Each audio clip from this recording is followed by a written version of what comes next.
Hello ladies, and welcome back to my channel. My name is Olivia, and today on the channel I am going to be doing a combined video tutorial. I'm going to be wrapping, not with this, even though it's kind of cute. I'm going to be wrapping with my new Beachy scarf, and this is, we all have a favorite piece. This is my favorite Sari sash. It came in as a part of a Scarf of the Month kit earlier this year. And either the pumpkin 2-in-1 or the black tough 2-in-1. I haven't really figured it out yet, because the inspiration for the wrap is Sally's Dress. One of my favorite cartoony movies when I was a teenager was A Nightmare Before Christmas. I was a very, very goth teenager, and I really enjoyed it. I really enjoyed that movie. So I saw this, and while the colors aren't exact, I thought this combined with this reminded me, put me in the mood of Sally's Dress from the movie. So I said, oh, I can do that. But as a lesson on too many patterns all in one area, we have to balance it with a plain color.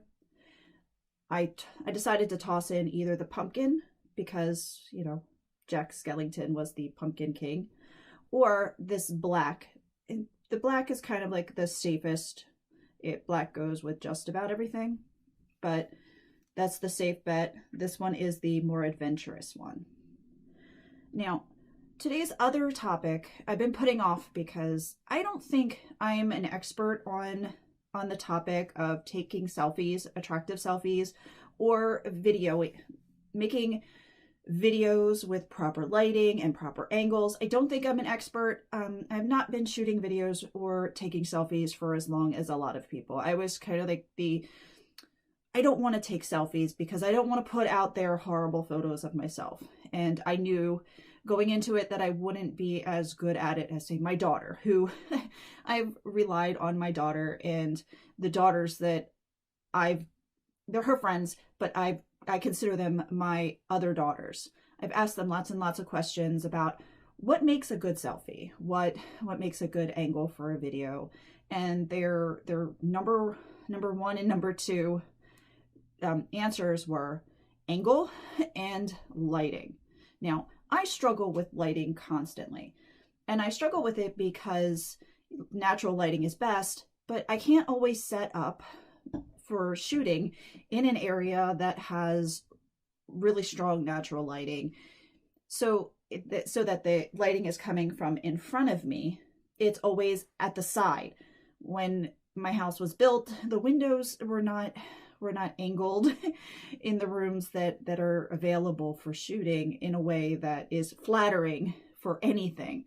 And the lights in the house, when I installed the lighting, all the lamps and things, I wanted softer lights. And you can see my lighting is going in and out because I don't have the proper lamps for a YouTube studio either.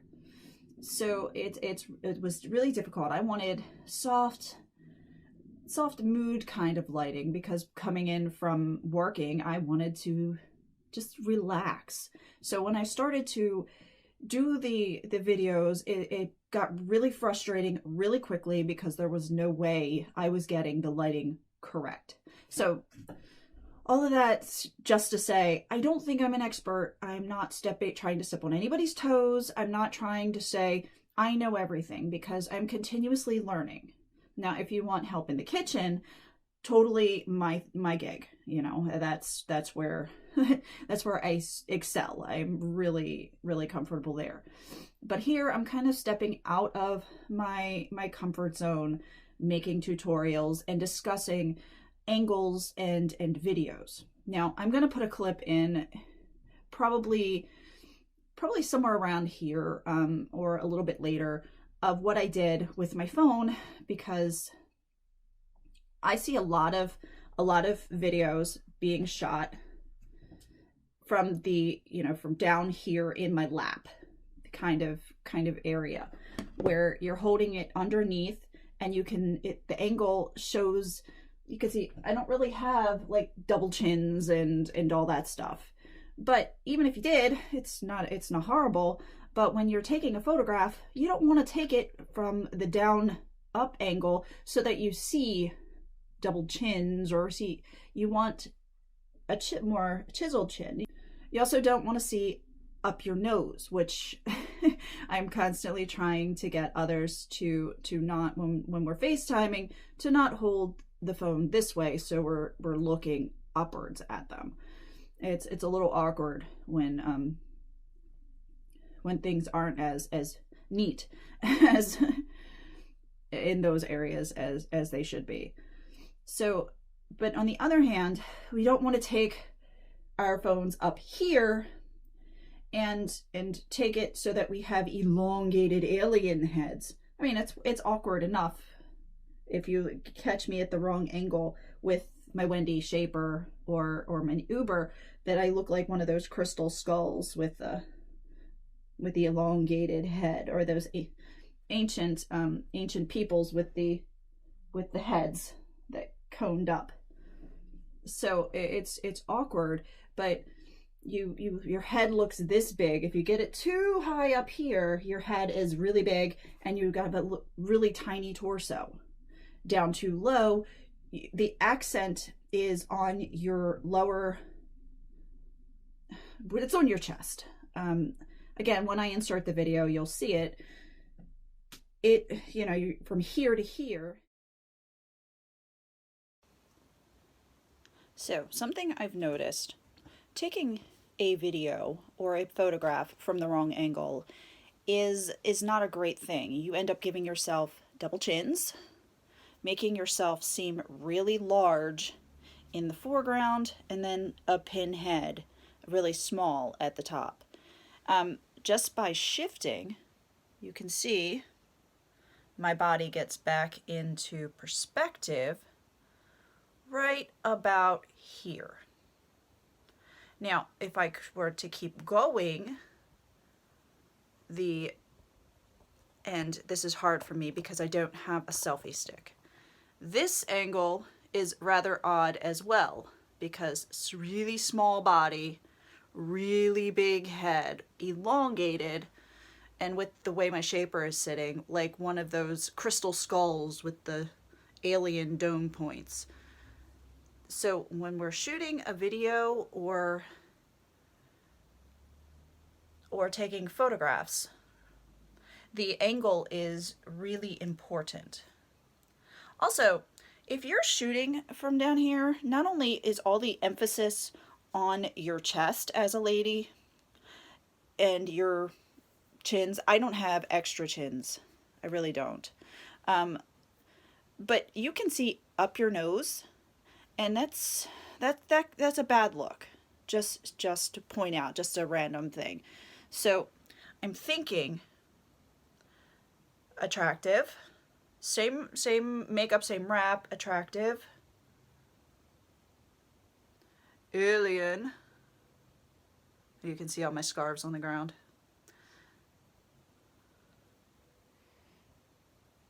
Yeah, no. So I hope this demonstration is helpful.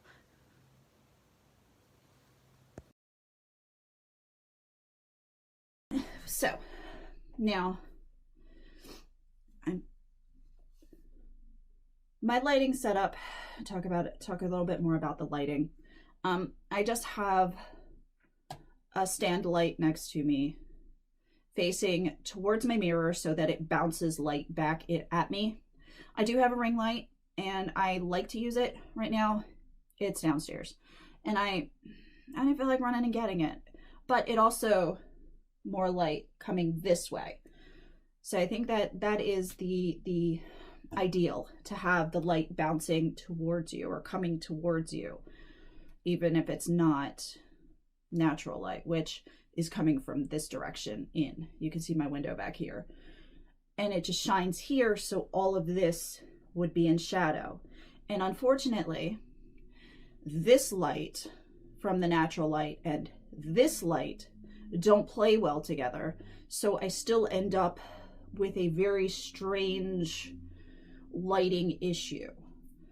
So all that said, I cover up my natural light, which would be the perfect light if I could face that way. And I use these two sort of stand lights to kind of bounce light off of the mirror at myself. Now, I'm going to I haven't wrapped with it yet. Next, I'm going to start with the wrapping, get my thoughts all in order for the wrap, and then I'll probably have a little bit more about when it comes to the videos, because while I haven't shot a lot of videos, I've watched a lot of videos, and I can see what works and what doesn't work in the videos, especially during this sort of staying at home time. I've been watching a lot of tutorials and a lot of, not just tutorials, but a lot of videos. I'm a history fanatic. So I like to learn about different cultures. I like to learn about different cultures in history, where they've come from, where they're going, you know, that kind of fun. Food videos, I'm really big into watching those. I've watched a few wrapping tutorials, with the majority are history, just in the back, just to learn stuff.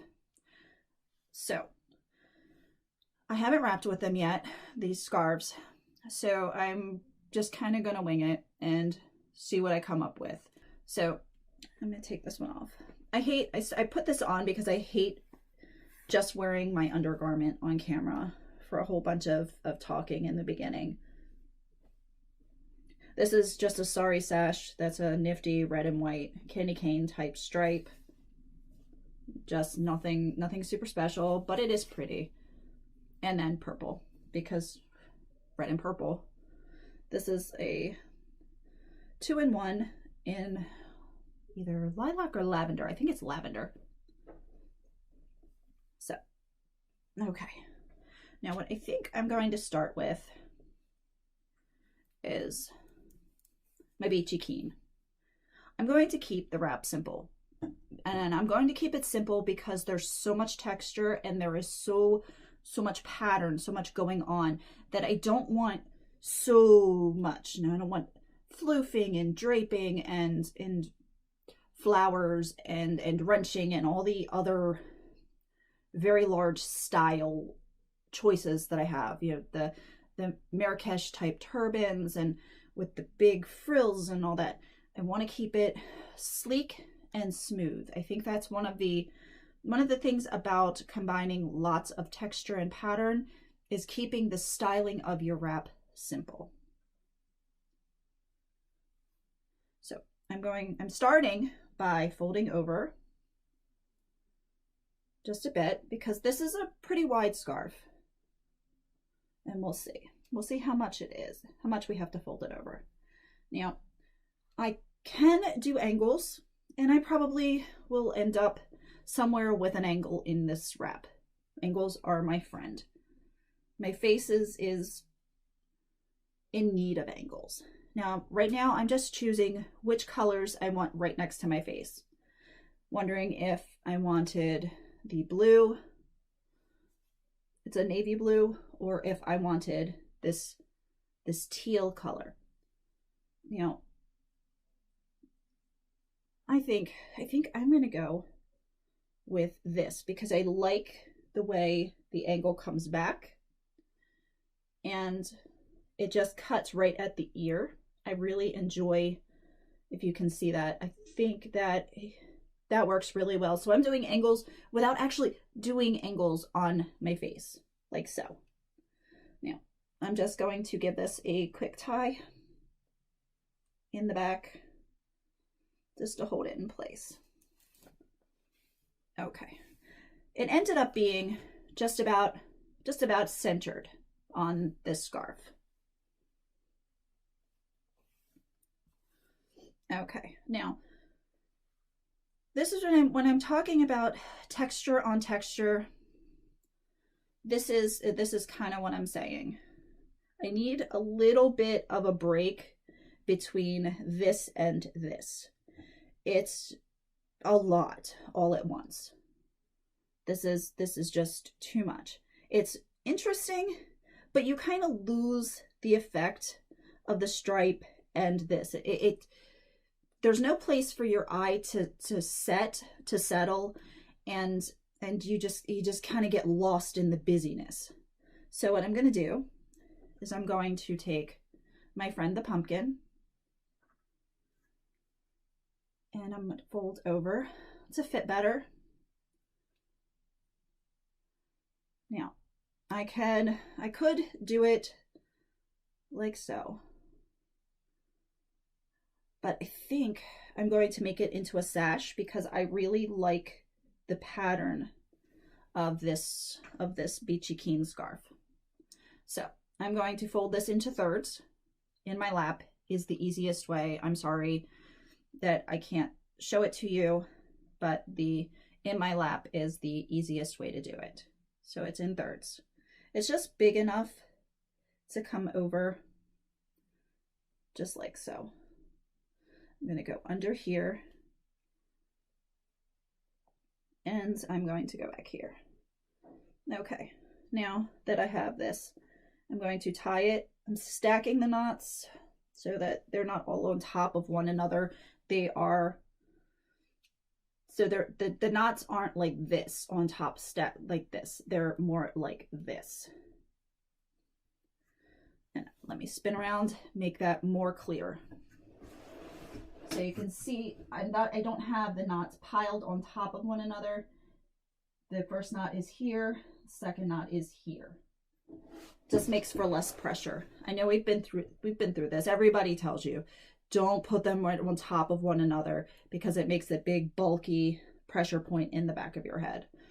But I feel like I need to put it in pretty much every video, and I don't know why. Okay, so for the sash, my favorite part is this. I have to stop whispering. My favorite part is this motif. This is just, it's just too pretty. It's just too pretty. So I'm going to put it on just like so. And as you can see from before, compared to before, this one tiny little strip gives your eye somewhere to rest, and this actually looks amazing. This looks really cool. So I'm just going to leave it like that. And I tied it. Now, when I'm doing this guy here, I will probably just do like so.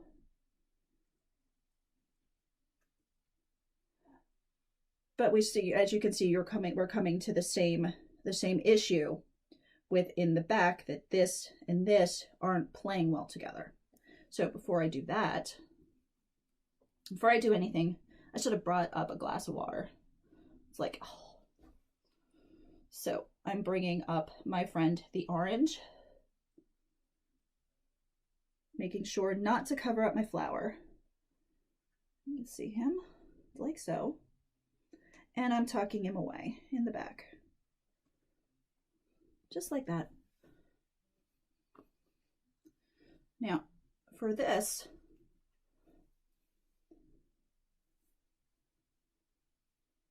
I can then give a twist if I want. I can fold it into thirds.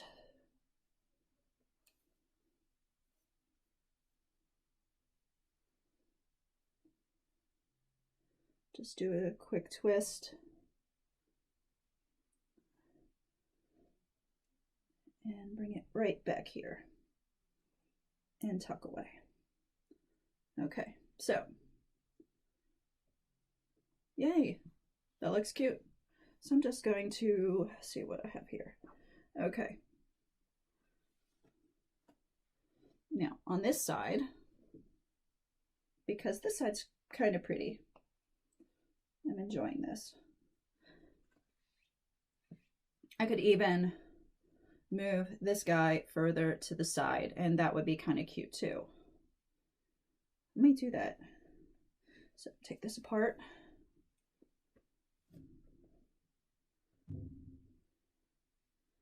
Okay, undo our sash. Tighten up the orange. Okay, so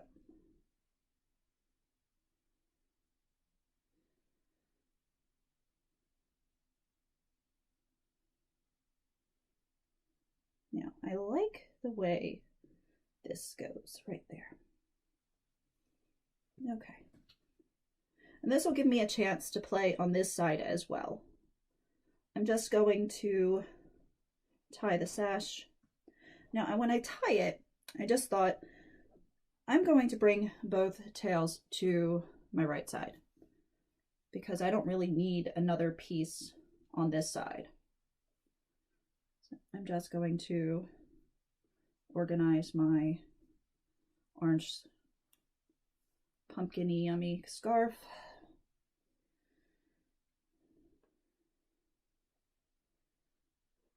And do this.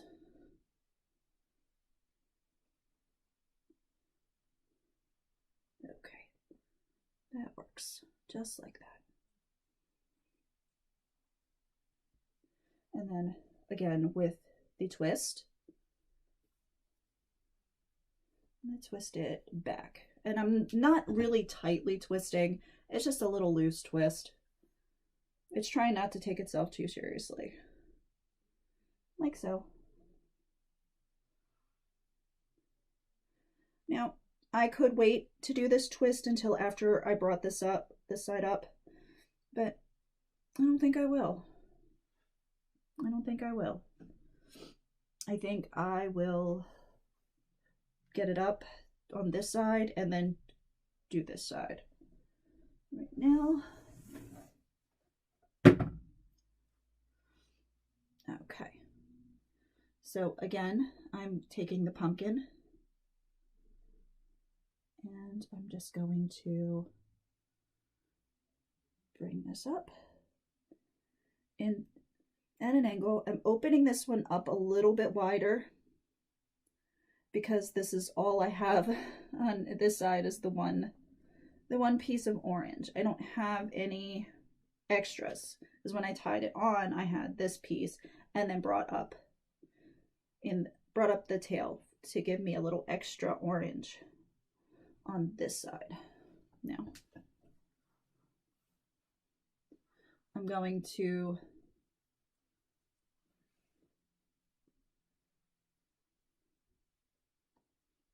figure out which one of these I like better.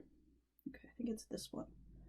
And I'm just going to bring it up the center of the orange and tuck it in. Now,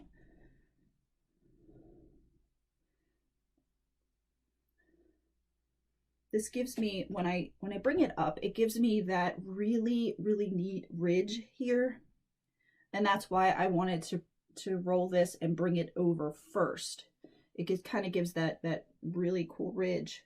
And I have a place to tuck in all of my scarves. Now this one, I'm thinking I'm just going to tuck it away because I don't really need it. I think it would be too distracting. Okay, now we could totally leave our friend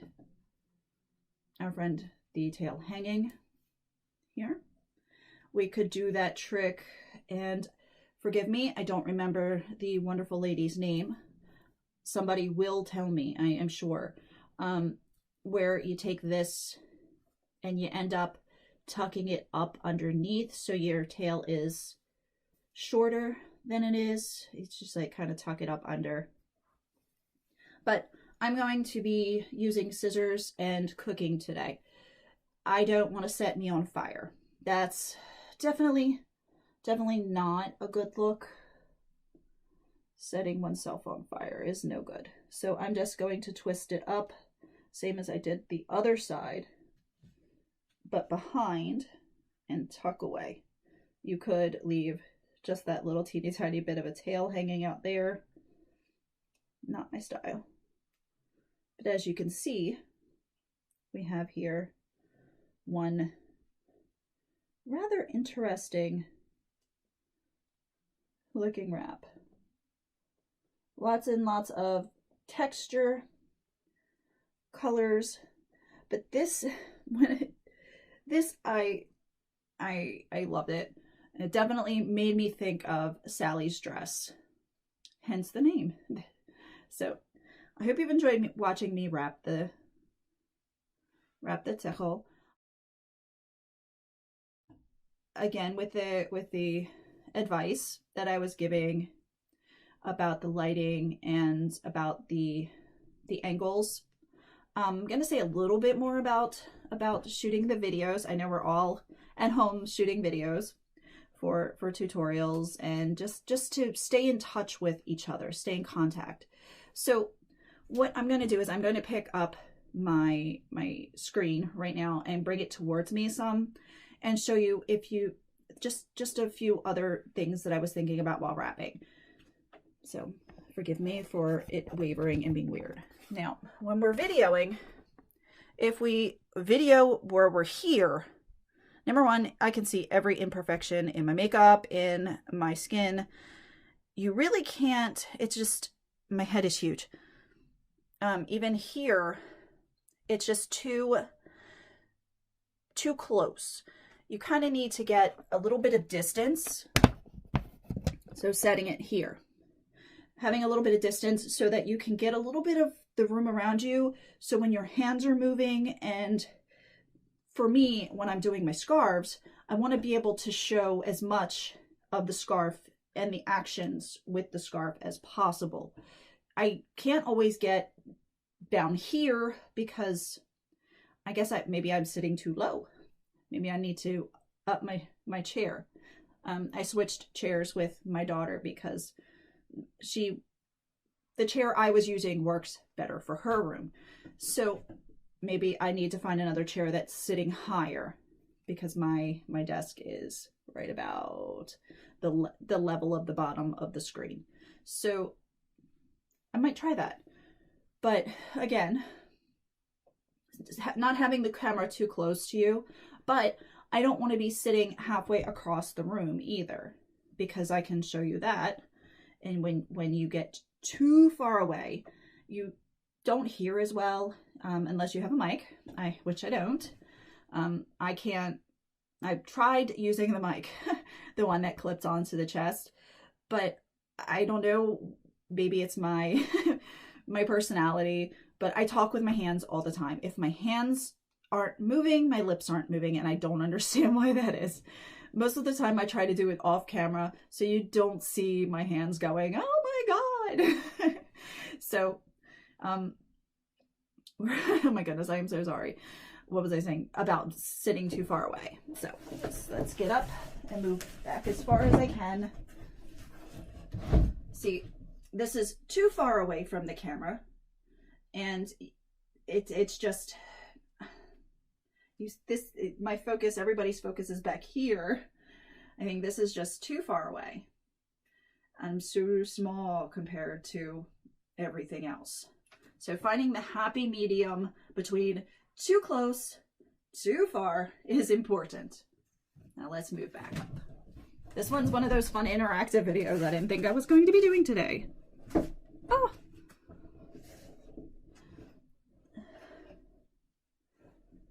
So, all right, I'm sitting on some of my scarves. Another thing, put your scarves away.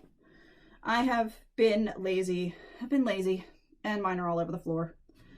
Yeah. So anyway, now they're all tangled up in the chair. Not a good thing. But back to normal things. Back to talking about the topic, because I'm easily getting distracted today. So not too far, not too close, kind of just in between. And I think that differs depending on which kind of camera you're using and which kinds of, I'm just going to say, just what kind of equipment you're using and how comfortable you are. Now, I will say, I started out with my phone in one of these little doodahs. It had a little sticky pad on the bottom and this little sticky thing on the top. It's so big.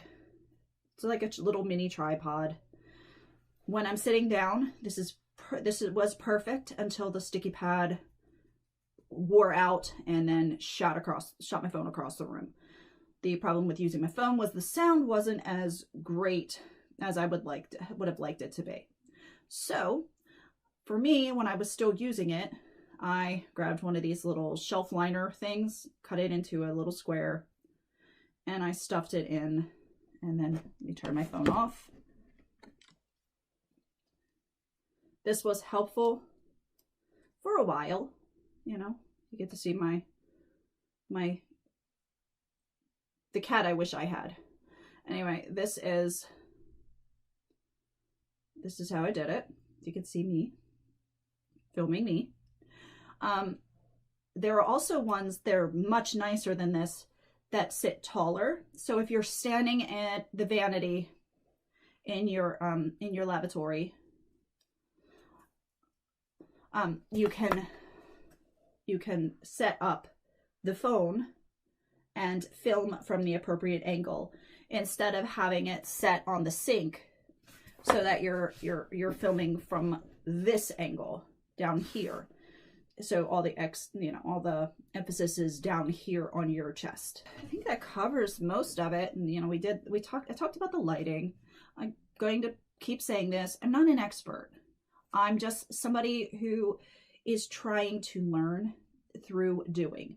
And if others, I've gotten a lot of pointers on the lighting and the sound and where to set up.